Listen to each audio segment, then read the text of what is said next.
Texas on the move, opening drive of the second half. Running play, Pegram, huge hole, 25, 20, 15, makes a move outside of the 10, 5, touchdown, Mean Green, Reggie Pegram. He's a soft-spoken young man, but he's on the field. He's definitely a different animal. He plays, I kind of tease him. I said, you know, there's Days of Thunder, the movie, and then there's Legs of Thunder and Reggie Pegram. He's not going to get out there and shake and bake and make guys miss all over the place, and guys are going to sprain ankles trying to tackle him in the open field. What he will do, you talk about old slobber knocker, he's going to come downhill and he's going to run hard and he's going to do everything he can to get plus yardage and positive yards every time his number is called. In the offseason, we focused on our Warrior Mindset program on 8 warrior virtues, and one of the virtues that we wanted to focus on was grit, and we picked a player that represented each of those virtues, and the player we used to represent grit was Reggie Pegram. More than anything that sums up a guy like Reggie Pegram would be the play following the play he got hurt on at Southern Miss. I set behind Thompson. It's Pegram again, up the middle, banging his way to the goal line. Touchdown, Mean Green. When the injury happened, and it actually happened to play before he ran the touchdown in. Pegram's the tailback. He'll take the handoff, off right guard, spins out of one tackle, down to the 1. He knew something had happened, and he kind of looked back. He grabbed his leg, and we're like, oh, golly, something's up. I tried to get him out. We were down there in the goal line. And I tried to pull him out, and he looked at me, and he waved me off in the way that you know, good players do sometimes. The type of person that he just didn't want to fail his team. Got in, we was on like the 2-yard line at Southern Miss, and it was a play where, you know, Coach Perry used to say the moment of truth. It was me one-on-one with a cornerback, and tried to make him miss and tried to spin out the tackle, and as I was spinning, I just felt the pop. At the time, I didn't know the severity of it, but I mean, it didn't really hurt, but it just felt real weird. I got up and I ran the next play and I scored. Here's a young man that went in with the injury that he did on the next play, basically on one leg, and was able to run somebody over to get the ball in the end zone.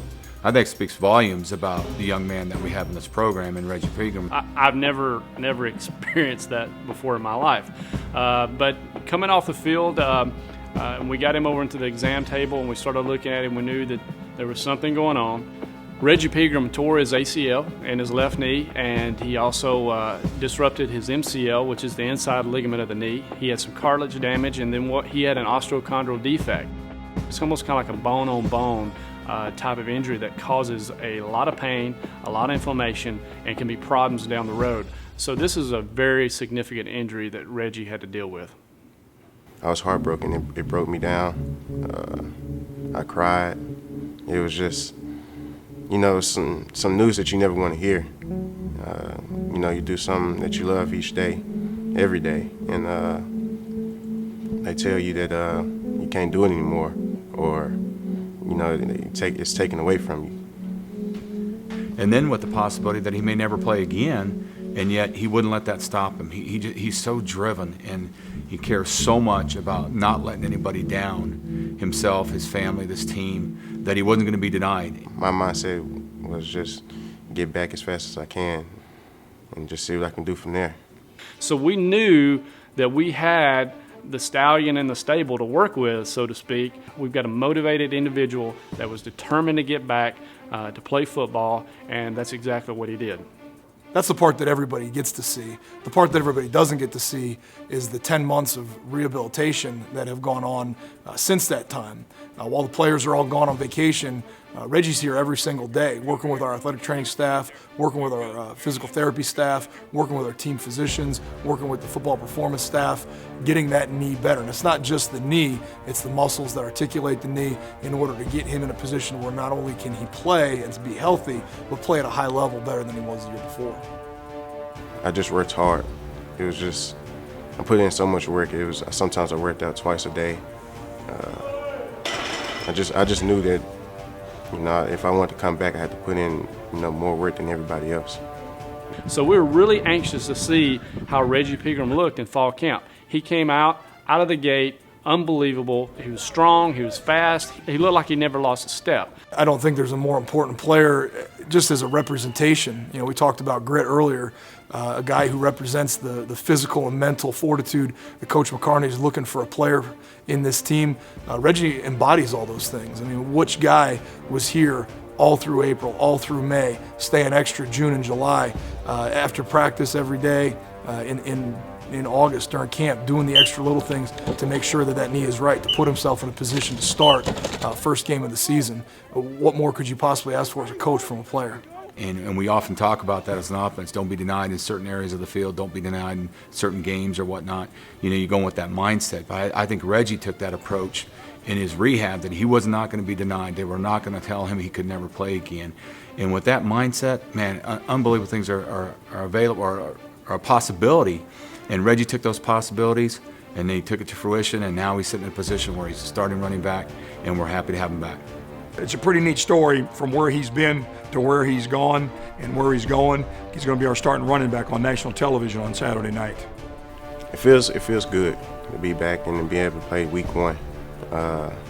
It's been 8 months, and it's been, you know, ups and downs through it, and you know, I'm just, like I said before, I'm just blessed to even make this comeback. This segment of Beyond the Green is brought to you by Bud Light.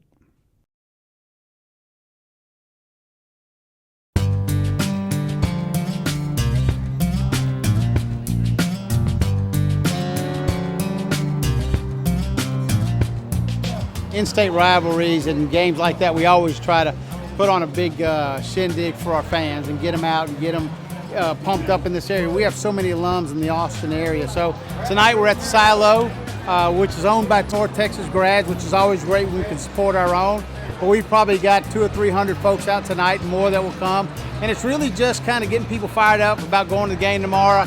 We fly the green all the time, and we're really, really excited just to be a part of this scene and a place for my fellow alums, or just Daytonites in general, because there's just a good group of people up there, whether they went to the university or the high school, the elementary school. It's nice to have them a place to come and get a little taste of home, so to speak. It's extremely important. We like to show that we are here. UNT is a Texas institution, and we're not just in Denton. We're in Austin, we're in Houston, we're in San Antonio, we're in Oklahoma, we're in Louisiana, we're everywhere, and we just want to show up, show our pride, and help those that live in this area to show their pride as well. North Texas! North Texas! North Texas! This has just been a really, really great time for us here, my partners who have multiple establishments in Denton, Texas. They give back to the community, and this is a way for me to kind of give back to my university for all the friends I've made and all the good times I've had up there. So we're really proud to host this event.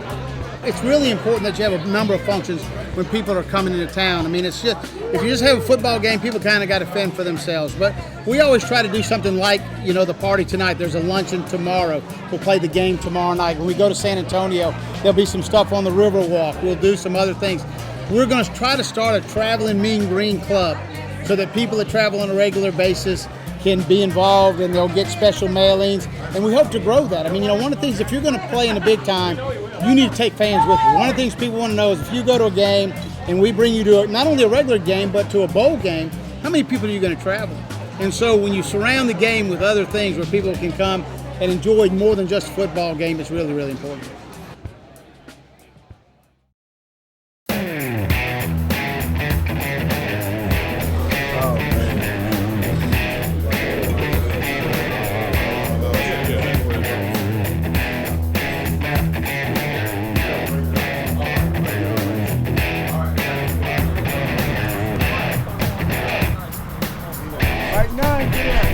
Sharon, you blocked down on the first time. Let's go. Get down. Hurry up. Badger. We can stick on the right half. Badger. Stay there. Right. You get locked in the right side. You stay there. Come down. Three swords. Like Move down. These ones up here. We're going to go over the field goal stuff first. Hey, let's go. Give me a ones. Indy one.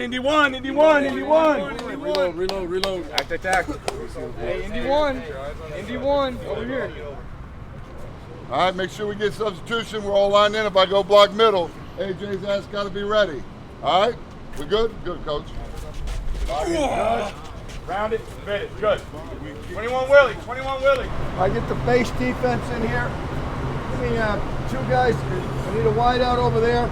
Center. I need a wide out there. Down green. Good. 21. Ready, Dick. Get it tight. All right, Shannon, block out this time. Same thing. Here we go. Down green. I'll review this again this afternoon up in there. The critical thing is getting the call. So we're locked in, and we, like the spear X, make sure you get it all. You guys communicate it back there. We execute, we win. Make sure you're hydrated, man. Get some water in you. Been out in the sun a little bit, so make sure you drink that water you got. If there's extra water, grab one. Make sure you hydrate. Get off your feet. Go through your game reminders, your tests, whatever you got to do to get yourself ready to play. Let's go. Championship defense on 3. 1, 2, 3. Championship defense. All we got. All we got. All we need. All we need. Together forever. Together forever. Grab your water. Don't leave them. Hey, remember, 3 snaps. Ron, if you want to check.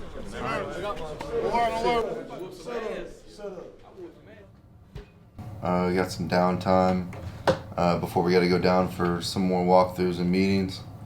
We like to just hang out, watch some football, kick back, and go over some game reminders a little bit, just to kind of stay tuned into what we're doing on game day. Right now I'm pretty relaxed, but I know later on today I'll get pretty into it, pretty excited. I'm really just anxious just to get to the stadium and get going. Sitting around all day, I really wouldn't choose to do that. A night game's cool, but I'd rather just get out and get this thing started.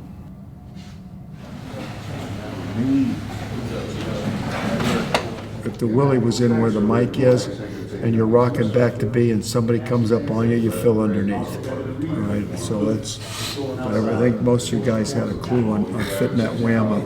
They ran that quite a bit down in the red zone last year, and then short yardage too. And don't get big eyes out there, you'll be fine. Just make sure you do that. And again, that's more importantly, we got to be zoned in on the sidelines. Everybody that's on the sidelines is buckled up, ready to roll. Because you're watching your guy. Sid or Flus, you see your guy, tap me, let me know something's happening, all right? We got to make sure that if there's all left ends in the game or right ends in the game, tackling those are in the game. That's y'all's responsibility as well.